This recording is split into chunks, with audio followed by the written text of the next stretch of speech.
नमस्कार, मैं हूं मारविंद कुमार और आप देख रहे हैं खास तौर कार्यक्रम यहाँ सीपीजे कॉलेज से। और यहाँ पे चल रहा है मार्केट 2024। हमारे साथ हैं डॉक्टर विजिता सिंह अग्रवाल मैम। आइए जानते हैं कि ऐसे कार्यक्रम से कितना कुछ लाभ होता है और क्या फायदा होता है छात्रों को। मैम, आपका बहुत बहुत स्वागत है। आपका बहुत बहुत धन्यवाद। तो आज जैसे हम बात कर रहे थे मार्केटेक प्रोग्राम की, देखिए छात्रों में ऐसा नहीं है कि सिर्फ उनको किताबों से ज्ञान प्राप्त होता है। अब जैसे इस तरह के कार्यक्रम हैं तो वो क्या क्या सीखते हैं? टीम बिल्डिंग सीखते हैं, लीडरशिप सीखते हैं, आउट ऑफ बॉक्स थिंकिंग सीखते हैं, इकट्ठे काम करने का होता है, नई नई चीज़ें सीखते हैं। तो ये इस तरीके के जो फेस्ट हैं ये बहुत ज़रूरी है ताकि बच्चों का एक समग्र विकास हो सके। जी जी बिल्कुल। खास तौर पर सीपीजे कॉलेज ऐसे कार्यक्रम का आयोजन कर रहा है और आप स्किलिंग की बात लगातार यहाँ हो रही है जी, उसका क्या इम्पोर्टेंस है?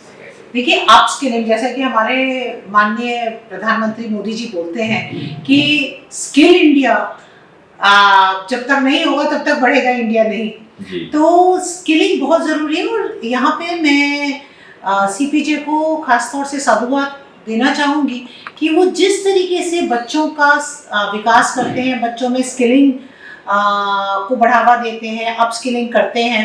और मैंने देखा है छोटी छोटी वर्कशॉप्स कराते रहते हैं। क्लासरूम्स में भी बहुत एम्फोसिस होता है कि बच्चे मैनेजमेंट गेम्स के द्वारा और अलग अलग सिंपोजियम कॉन्फ्रेंसेस के द्वारा स्किल्स सीखें जो कि आगे उनके काम में मदद करें। यूनिवर्सिटी ऐसे कार्यक्रम करता है इस बारे में? अरे हाँ बिल्कुल।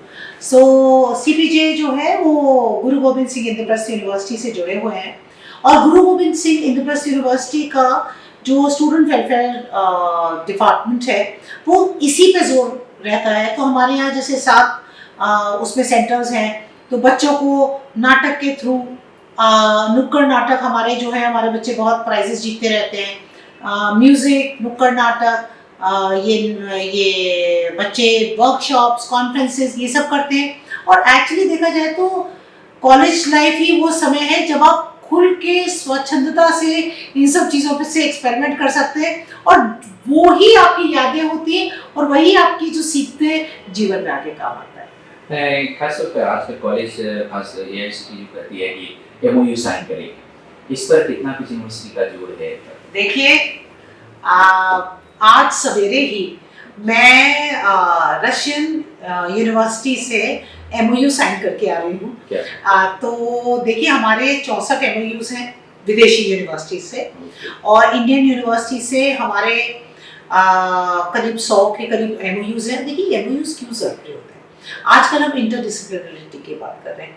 आजकल हम ये बात कर रहे हैं कि भाई एक जगह अगर एक कोई कॉम्पिटेंस डेवलप हो रही है तो आप उस पर फोकस करिए और दूसरी कॉम्पिटेंस को अपने साथ मिला के एक सिनर्जी से कुछ आगे इनोवेटिवली करिए। तो देखिए अगर हम ही एक ही यूनिवर्सिटी सब कुछ करती रहेगी तो वो रीइन्वेंटिंग द व्हील होगा। तो अभी जैसे हमने रशियन यूनिवर्सिटी के संग किया है, बहुत इंटरेस्टिंग एमओयू का एक एस्पेक्ट ये है कि आजकल बिहेवियरल फाइनेंस पे बहुत काम हो रहा है। तो बिहेवियरल फाइनेंस का मतलब क्या है कि अगर आप इन्वेस्टमेंट करते हैं तो आपका जो दिमाग है वो कौन कौन से केमिकल्स निकालता है, सेरोटोनिन निकालता है, कौन कौन से केमिकल्स निकालता है। तो हम लोग क्या करते थे, हम ना इसको एक्सपेरिमेंटली नहीं कर पा रहे थे। तो रशिया में इस तरह की मशीन्स हैं और यूनिवर्सिटीज में है, हमारे यहाँ है, एम्स वगैरह में है, लेकिन बहुत सिलेक्टेड जगह। तो वहाँ पे हम एक सिमुलेटेड माहौल में ये देख सकते हैं कि उसमें क्या होगा कि सामने आपका स्टॉक एक्सचेंज है और एक जना बैठ के अपने दिमाग सर में वो जो भी उनके इलेक्ट्रोड्स हैं वो लगा के, और अगर जब भी वो कोई ट्रांजैक्शन कर रहा है स्टॉक एक्सचेंज पे तो कौन सा केमिकल है वो बढ़ रहा है घट रहा है ये रियल टाइम में पता लग रहा है। तो इस तरीके की जो जैसे रशिया, हम लोग शायद जेम्स बॉन्ड की मूवीज देख देख के हमको लगता है कि अमेरिका बहुत एडवांस है, रशिया नहीं है, ऐसा नहीं है। रशिया भी अगर स्पेस पे भेज रहे हैं और सुपर पावर है तो रशिया भी काफ़ी आगे है। और इस तरह के एमओयूज जो हम देश विदेश की यूनिवर्सिटी से करते हैं एक बहुत सिनर्जी के साथ आगे बढ़ने में कोलैबोरेटली मदद करते हैं। अब सबसे जल्दी कहेंगे छात्रों को एक मैसेज देते हैं ऐसे मार्केट की बात।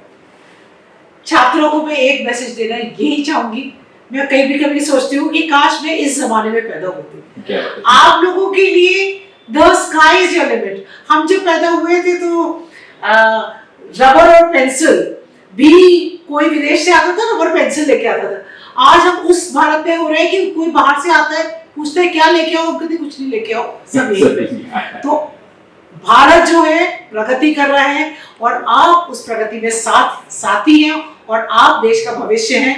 आगे बढ़िए और अपने भविष्य को अंगीकार करिए। बहुत बहुत शुक्रिया। जय हिंद, जय भारत। बहुत शुक्रिया, बहुत धन्यवाद। या दोस्तों, तो ये थे हमारे साथ डॉक्टर विजिता सिंह अग्रवाल, जो खास बता रही थी कि अप स्किलिंग जरूरत है और ऐसे कार्यक्रम से निश्चित तौर पर छात्रों में अप स्किलिंग होता है।